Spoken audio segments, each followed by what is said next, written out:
Owning a classic car does something subtle to the way you drive. At first, you think you're just learning how to keep an old machine alive, but somewhere along the way, without any formal training or advanced driving courses, your habits start to change, and oddly enough, they tend to make you a better driver.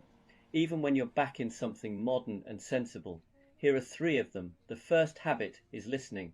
Classic cars demand it. A modern car filters everything out for you, the noises, the vibrations, the feedback. But an older machine doesn't bother with subtle hints. A slight change in engine note on an old Alfa, a new vibration through the wheel of an MG, or a gearbox that suddenly feels a little less cooperative in a Porsche from the 90s. These are all conversations, and if you ignore them, the car will escalate the discussion. So you learn to listen, to notice, to anticipate, and that habit sticks. You become the kind of driver who feels what the car is doing instead of just reacting when something goes wrong. The second habit is looking further ahead. Classic brakes are, how shall we put this, optimistic. Whether you're in an early Jaguar, a Triumph with a personality, or anything Italian that prefers enthusiasm over urgency, you very quickly learn that last-second decisions are a terrible idea. You start reading the road earlier, you spot traffic building long before it becomes a problem. You leave space, you plan, not because you're being virtuous, but because it's easier than standing on a brake pedal that was designed in another century. And once you've learned that skill, you never really lose it. Even in a modern car with enormous brakes and a dozen safety systems, you're calmer, smoother, and far less rushed. The third habit is mechanical sympathy. Classic cars reward gentleness. They don't like being rushed when they're cold.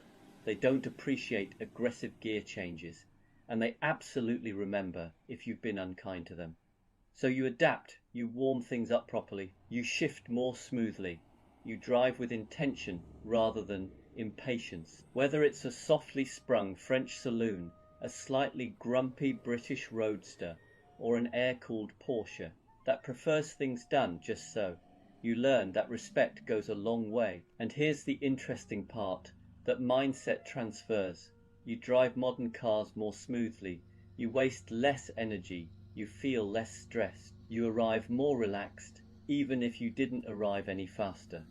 So yes, classic cars leak, rattle, and occasionally test your commitment to the hobby, but in return, they quietly train you to be more attentive, more patient, and more aware behind the wheel. Not bad for something with no driver aids, questionable reliability, and an owner's manual that assumes you already know what you're doing. Sometimes the best driving lessons don't come from technology. They come from old machines that simply ask you to pay attention.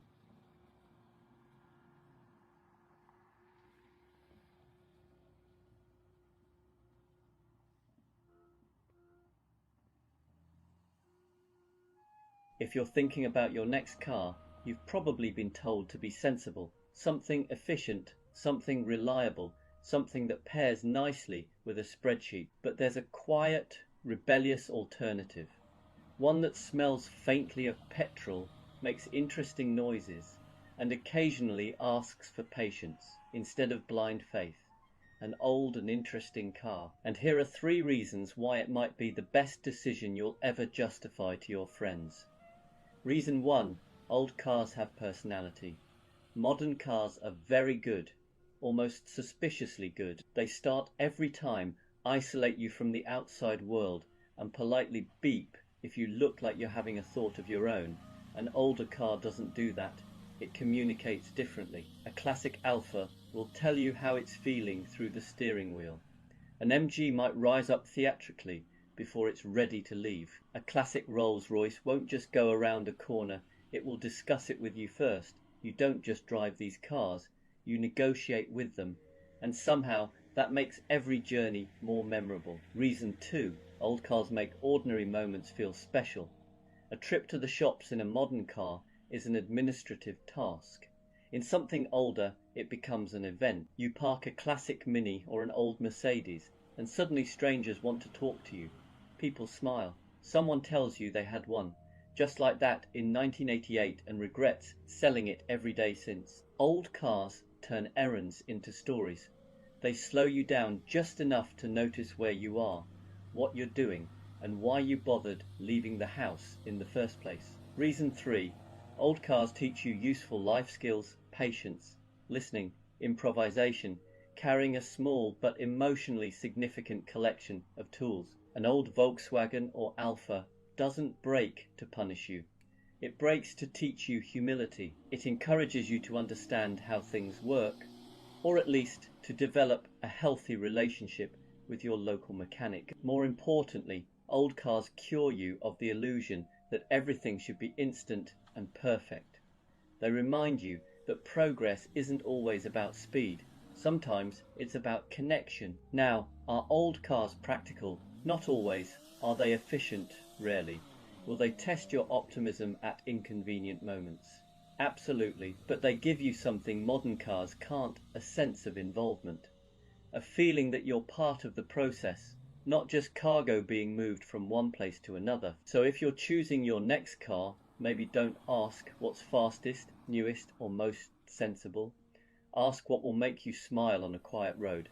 What will turn a normal day into a small adventure? What will still be interesting long after the novelty wears off? Because life is already efficient enough. Your car doesn't need to be.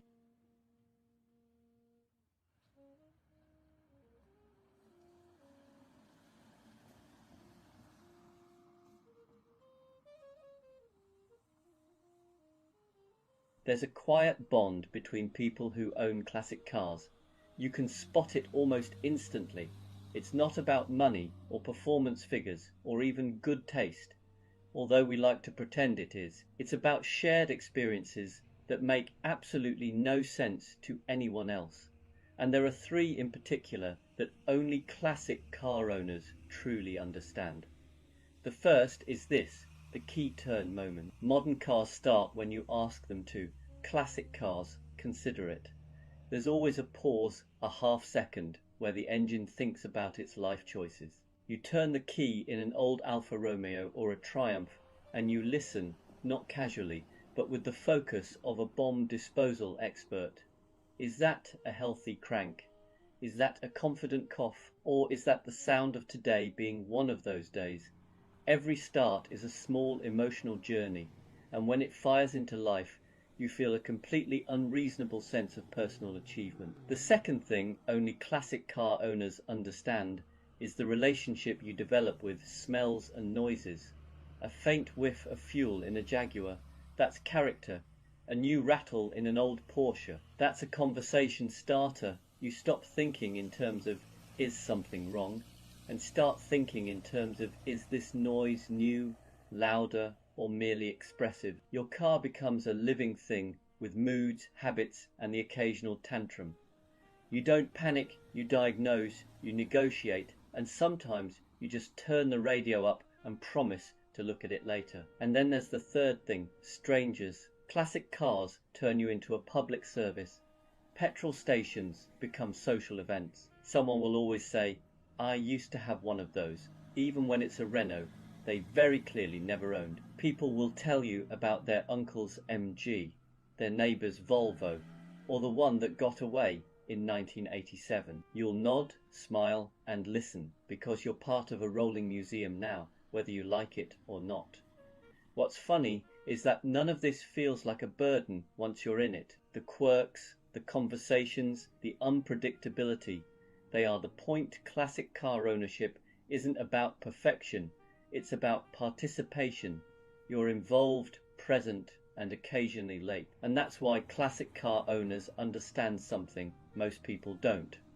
The car isn't just getting you from A to B, it's giving you stories, moments, and a slightly odd but deeply satisfying way of moving through the world. You don't just own a classic car, you enter into an agreement, and somehow, despite everything, you're always happy you did.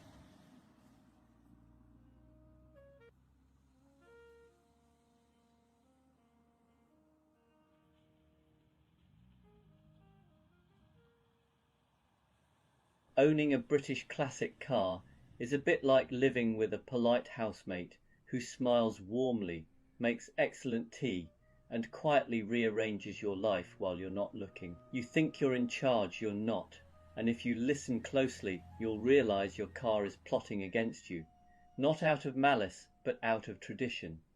Let's start with the first plot. Number 1, timing. Your British classic has an impeccable sense of when to misbehave. It will never fail on a random Tuesday when you have nothing planned. No, it waits patiently for the exact moment you're heading to a wedding, a long-awaited drive, or somewhere that requires arriving without the scent of petrol and regret. Triumphs, Bristols, old Jaguars, they all share this gift. They'll idle perfectly for weeks, then suddenly decide that today is the day the starter motor feels emotionally unavailable. And the thing is, it won't be dramatic about it. There'll be no bang, no warning light, just silence, as if to say, I'm terribly sorry, but no. The second plot is more subtle. Number 2, confidence erosion. British classics are masters of psychological warfare. One good drive and you feel invincible. You start thinking, I've sorted it now. You tell friends it's actually quite reliable. This is when the car strikes. A minor rattle appears, then a smell, then a noise that wasn't there yesterday and absolutely is there now. Is it serious? Is it nothing? You don't know. That's the point. A Land Rover will convince you that every vibration is either completely normal or the beginning of the end, and you'll never know which. A classic Mini will make you question whether that pull to the left is new or simply part of its personality. You start doubting yourself. The car remains calm. It has done this before. And finally, the most devious plot of all. Number 3, emotional attachment. This is where British classics really get you. Despite everything, the leaks, the quirks, the way a classic Jaguar can turn fuel into noise with astonishing enthusiasm, you fall for it, you forgive it, you defend it. You start using phrases like, they all do that, and it's just a simple fix even though you've said that 6 times already. At some point, you'll catch yourself patting the dashboard of an old Rover or talking gently to an Austin Healey as if encouragement might help.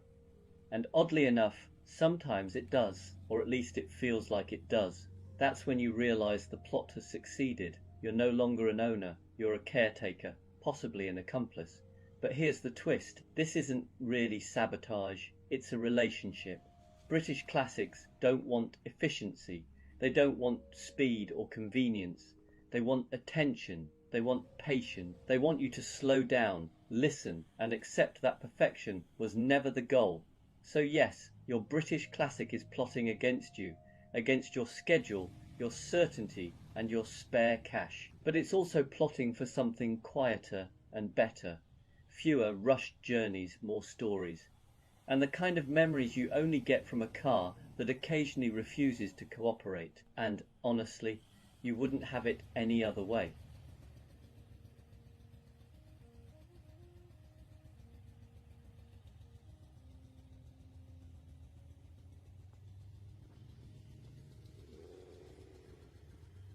There are many questionable decisions a person can make in life. Buying a British classic car may sit comfortably somewhere between joining a pyramid scheme and cutting your own hair. And yet, if you talk to anyone who actually owns one, they'll tell you it's one of the most rewarding, character-building, occasionally ridiculous choices they've ever made. So today, I want to give you 5 reasons, proper, life-enhancing reasons, why you might need a British classic car in your life. Reason 1, British classics are charmingly imperfect, just like you. A British classic is not afraid to show its quirks. An old MG, for example, will happily reveal its entire emotional landscape through the dashboard. A flickering gauge here, a warning light that comes on only when it feels unappreciated. A Triumph may enthusiastically leak oil, but only because it doesn't believe in bottling up its feelings. And if you ever meet a Jaguar XJ from the 70s, you'll discover a car with the swagger of a rock star and the electrical stability of one too. But here's the magic, their flaws make them lovable. A British classic car teaches you that perfection is overrated. It's the rough edges, the little unpredictabilities that create stories, and in a world obsessed with flawless surfaces and seamless interfaces, there's something deeply comforting about a machine that is still perfectly functional while being gloriously, unapologetically human. Reason 2, they turn every journey into a small adventure. Modern cars make driving feel like background noise. British classics, on the other hand, treat every trip, even a run to the shops, like you're off to scale Everest. Start the engine of a Land Rover Series 2 and you'll feel like you're about to explore a remote corner of Kenya. Even if you're only going to Lidl, take an old Mini onto a back road and suddenly you understand why every motoring journalist becomes slightly hysterical around them. Drive a classic Bentley and you'll find yourself talking in a deeper voice and developing opinions about fine leather. British classics don't simply move you from A to B. They create a sense of occasion. They invite you into the moment, into the sound, the smell, the tactility of driving. They whisper, slow down, enjoy this, notice things. And if you listen, you realize that driving can be joyful again. Reason 3, owning one is joining an oddly supportive secret society. British classic car ownership comes with a built-in community, one that spans from tiny pub gatherings to enthusiastic online forums where grown adults debate the moral purity of different carburetor setups. Buy a classic Mini and you'll suddenly find middle-aged strangers waving at you in car parks. Own a Rover P6 for 6 minutes and someone will walk up to you and say, "My uncle had one of those. Let me tell you everything about it." Starting in 1974, MG owners appear to be born with a sixth sense. They can smell another MG owner from 500 yards away and will materialize beside you with advice, spare parts, or biscuits. It's a hobby, yes, but also a family, the cheerful, slightly eccentric sort, who show up with tools when your car won't start. You don't just buy the car, you inherit the tribe. Reason 4, you learn patience, resilience, and a questionable kind of optimism. A British classic car will teach you important life skills, not CV skills. Not useful in the corporate world skills, but the real fundamentals. Patience, when something works yesterday but not today. Resourcefulness, when the part you need is out of stock indefinitely.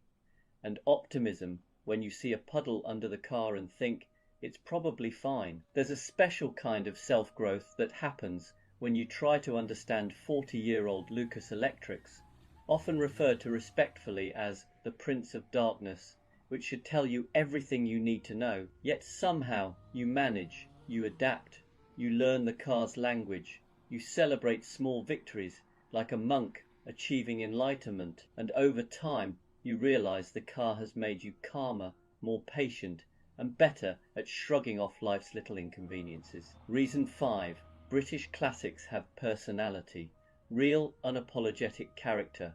This is the biggest reason of all. A British classic car isn't just something you use, it's something you get to know. They have moods, preferences, favourite temperatures, and occasionally strong opinions about weather. An old Austin Healey has the cheeky grin of a mischievous teenager. A Jaguar E-Type has the sultry confidence of someone who knows they look incredible from every angle. A Land Rover Defender has the emotional range of a steel anvil, but a heart of gold. These cars are alive in a way that modern machines simply aren't. And because they have character, they give you character. You become the person who doesn't just drive somewhere, you arrive somewhere, accompanied by the sound of an old engine and a light spray of oil mist. People smile at British classic. They start conversations. They bring nostalgia, joy, curiosity, and a tiny splash of chaos.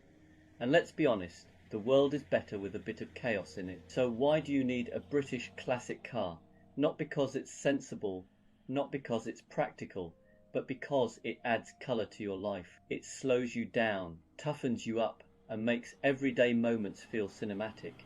It gives you stories to tell.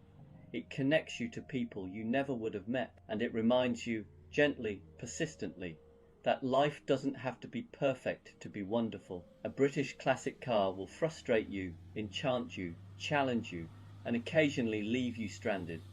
But it will also make you smile in a way almost nothing else can, and if that isn't a good reason to own one, I don't know what is.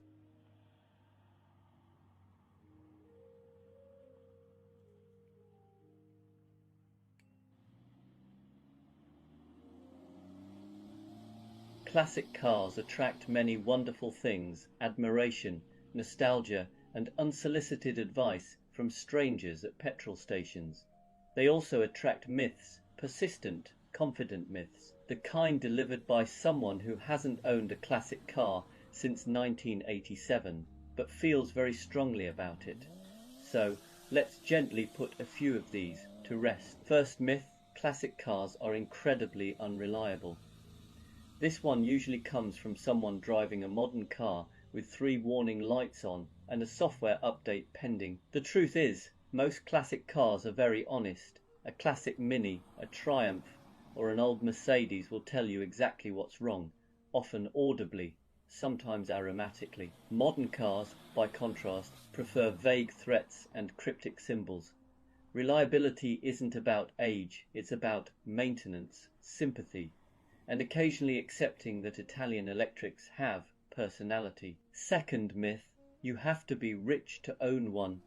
Yes, if your idea of a classic car starts with air-cooled Porsche and ends with auction estimate, that might be true, but plenty of classics are wonderfully attainable.